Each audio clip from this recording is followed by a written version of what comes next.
Hello student, कैसे हैं? उम्मीद है कि अच्छे ही होंगे और आपकी तैयारी जोर शोर से चल रही होगी। बहुत सारे स्टूडेंट हैं जो रात भर सोते भी नहीं होंगे और 3 महीना उनको लगता है कि किसी तरह से जग के पढ़ लिया जाए। तो अच्छा बात है कि आप इसी तरह से मेहनत करते रहेंगे और थोड़ा सा आप ब्रेन स्टेशनर पर ये छोटी मोटी तैयारी को लेकर आप अपना परीक्षा के माध्यम से अनुभव भी साझा करते रहेंगे।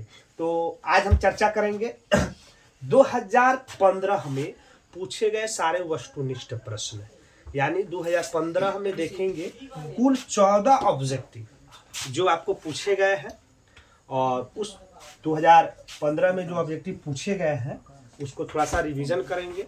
याद है तो रिवीजन करेंगे, अगर नहीं याद है तो उसको याद करने का भी प्रयास करेंगे। तो चलिए हम देखते हैं कि 2015 में कौन कौन सा प्रश्न पूछा गया है। सबसे पहले हम देखते हैं इतिहास से। जैसे कि पहले भी हमने बतलाया है कि आपके सामने इतिहास होगा, भूगोल होगा, लोकतांत्रिक राजनीतिक होगा, फिर आपके पास आपदा प्रबंधन होगा, ऐसे करके अर्थशास्त्र होगा, ऐसे करके पूरा मिक्स करके आपके ऑब्जेक्टिव पूछे जाएंगे। और हालांकि अब आप जानते हैं कि अभी हमारे शिक्षा मंत्री के द्वारा जो बच्चे सोच रहे थे कि सर 60 ऑब्जेक्टिव पूछेगा कि 100 ऑब्जेक्टिव पूछेगा, तो आप निश्चिंत रहिए, अब 100 ऑब्जेक्टिव इस साल पूछे जाएंगे। तो आपके पास ऑप्शन है, आपके पास एक बहुत बड़ा ऑफर है कि आप 100 ऑप्शन में 50% आपको जवाब देना है और 50% आपको छोड़ देना है। तो चलिए आज चर्चा करते हैं। इसमें से बहुत सारे प्रश्न आपको देखने को भी मिलेगा।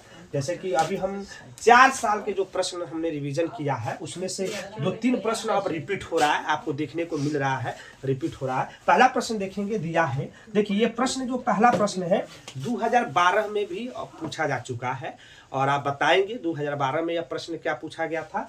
अंकोर वाट का मंदिर कहाँ स्थित है? देखिए 2012 में यह प्रश्न पूछे जा चुके हैं और फिर 2015 में पूछता है कि अंकोर वाट का मंदिर कहाँ स्थित है। याद रखेंगे अंकोर वाट का मंदिर कंबोडिया में स्थित है। कहाँ स्थित है?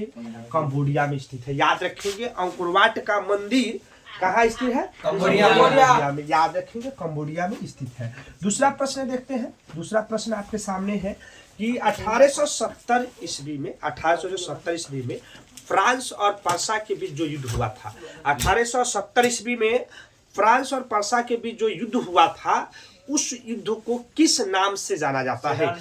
बताएंगे कि 1870 ईस्वी में फ्रांस और पर्सा के बीच जो युद्ध हुआ था उस युद्ध को किस नाम से जाना जाता है? सेडोन के युद्ध के नाम से जाना जाता है। याद रखेंगे कि उस युद्ध को सेडोन युद्ध के नाम से जाना जाता है। तीसरा प्रश्न भी देखेंगे। तीसरा प्रश्न भी 2012 में पूछे जा चुके हैं और फिर 2015 में भी आपको देखने को मिला है। तो तीसरा प्रश्न आपके सामने है कि सन 1922 ईस्वी में हिंदुस्तान टाइम्स का संपादन डैश डैश यानी खाली स्थान किसने किया था? बोलिए तो।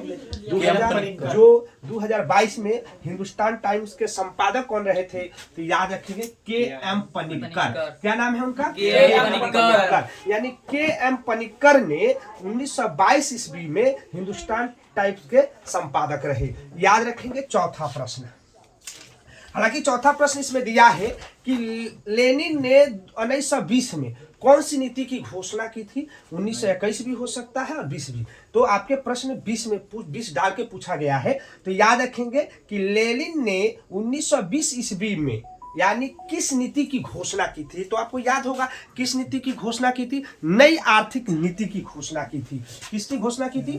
नई आर्थिक नीति की घोषणा की थी। याद रखेंगे कि लेनिन ने 1920 ईस्वी में या 1921 ईस्वी में नई आर्थिक नीति की घोषणा की थी। अब आइए भूगोल से। अब भूगोल से कुछ ऑब्जेक्टिव आपको देखने को मिलेगा। पहला देखते हैं ऑब्जेक्टिव क्या मिलता है।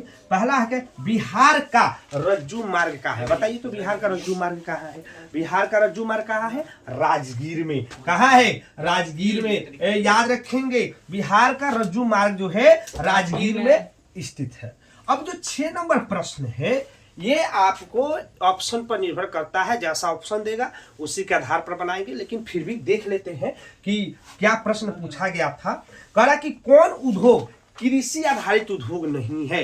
कौन सा उद्योग? कृषि आधारित उद्योग नहीं है। जैसे कि जानते हैं कृषि आधारित उद्योग का अर्थ होता है जो कृषि पर निर्भर होता है, उसको कृषि आधारित उद्योग कहते हैं। तो ऑप्शन में जो सीमेंट उद्योग दिया है वह कृषि आधारित उद्योग नहीं है। इससे पहले सूती वस्त्र उद्योग दिया था, यानी चीनी उद्योग दिया था। आप ये सब क्या है? कृषि आधारित उद्योग है। लेकिन पूछ क्या रहा है कि कौन उद्योग कृषि आधारित उद्योग नहीं है? ऑप्शन में आपका सीमेंट उद्योग दिया होगा, जाकर देखिए। सीमेंट उद्योग जो है वह कृषि आधारित उद्योग नहीं है, यह खनिज आधारित उद्योग के नाम से जाना जाता है। आगे देखेंगे 7 नंबर प्रश्न।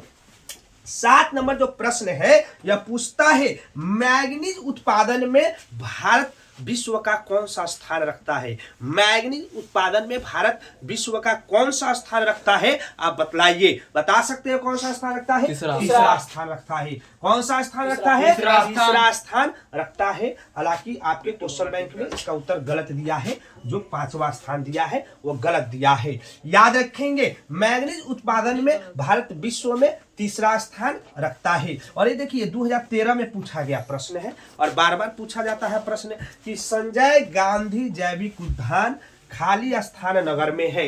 किस नगर में है? संजय गांधी जैविक उद्यान। याद कीजिए तो 2013 में यह प्रश्न पूछा है कि नहीं पूछा है? जरूर पूछा है। 2013 में भी यह प्रश्न देखने को मिला कि संजय गांधी जैविक उद्यान किस नगर में है? तो पटना नगर में है। किस नगर में है? पटना नगर में है। इससे पहले भी पूछा गया है कि बिहार का आबादी की दृष्टि से सबसे बड़ा जिला पटना ही था। यह भी प्रश्न पूछा जा चुका है। अब देखते हैं लोकतांत्रिक राजनीति से। तो लोकतांत्रिक राजनीति से प्रश्न आपको देखने को मिलेगा कि कौन भारतीय किसान यूनियन के नेता थे? पूछा है कि कौन भारतीय किसान यूनियन के नेता थे, और आपको कमेंट बॉक्स में बताना वर्तमान में इसके अध्यक्ष कौन है, वर्तमान में इसके सदस्य कौन है। याद रखेंगे महेंद्र सिंह टिकैत। याद रखेंगे कौन भारतीय किसान यूनियन के नेता थे? तो ऑप्शन में आपका था महेंद्र सिंह टिकैत। ये जो प्रथम अध्यक्ष रहे थे ये किसान यूनियन के। याद रखेंगे 10 नंबर प्रश्न देखते हैं। लोकसभा में निर्वाचन हेतु कुल सीटों की संख्या कितनी है?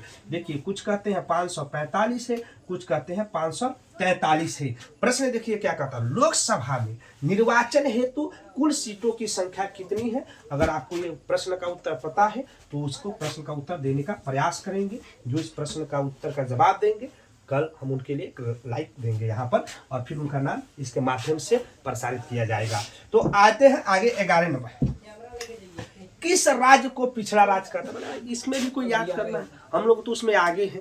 किस राज्य को पिछड़ा राज्य कहा जाता है? तो हम लोग का आंकड़ा में तो नाम देखते हैं बिहार पिछड़ा राज्य है, लेकिन मेरा खुद का अनुभव है कि बिहार पिछड़ा राज्य नहीं है। हम लोग कागज पर पिछड़े राज्य का दर्जा प्राप्त है, लेकिन हमारे यहाँ थोड़ा सा लोग आंकड़ों के मैटर से देखते हैं, थोड़ा झूठा रिपोर्ट भी प्रस्तुत कर देते हैं। तो फिर भी हम चलते हैं सिलेबस में ही देखेंगे कि किस राज्य को पिछड़ा राज्य कहा जाता है।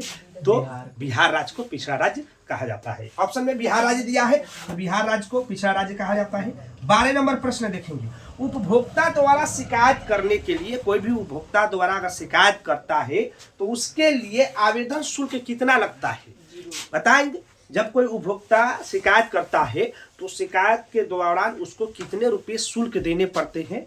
1 भी रुपया नहीं देना पड़ता है, 1 भी रुपया देना नहीं पड़ता है। याद रखेंगे 1 भी रुपया नहीं लगता है, 0 रुपया, यानी फ्री में आपको शिकायत हो सकता है। तो अब आती है आपदा प्रबंधन से देखते हैं 13 नंबर प्रश्न। तो 13 नंबर प्रश्न क्या कहता है? संचार का सबसे लोकप्रिय साधन है। देखिए मन पूछता है कि संचार का सबसे लोकप्रिय साधन कौन सा है? सिलेबस में आप जाएंगे, आप अपने बुक में जाएंगे तो सार्वजनिक टेलीफोन है। क्या है? सार्वजनिक टेलीफोन है।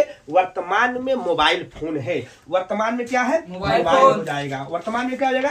प्रश्न क्या, अगर प्रश्न घुमा देगा कि वर्तमान में संचार का सबसे लोकप्रिय साधन, खाली आप वर्तमान डाल देगा ना, तो वर्तमान में संचार का सबसे लोकप्रिय साधन क्या होगा? तब याद रखिएगा मोबाइल होगा। क्या होगा? मोबाइल होगा। लेकिन पूछा क्या है कि संचार का सबसे लोकप्रिय साधन सार्वजनिक टेलीफोन। हम पुराना सिलेबस पढ़ रहे हैं तो आपको तो आपके बुक से ऑब्जेक्टिव सेट किए जाएंगे, तो उसके हिसाब से आप सार्वजनिक टेलीफोन लगा सकते हैं। लेकिन जब यहाँ पर वर्तमान डाल देगा तो आप क्या लिखेंगे? Mobile phone.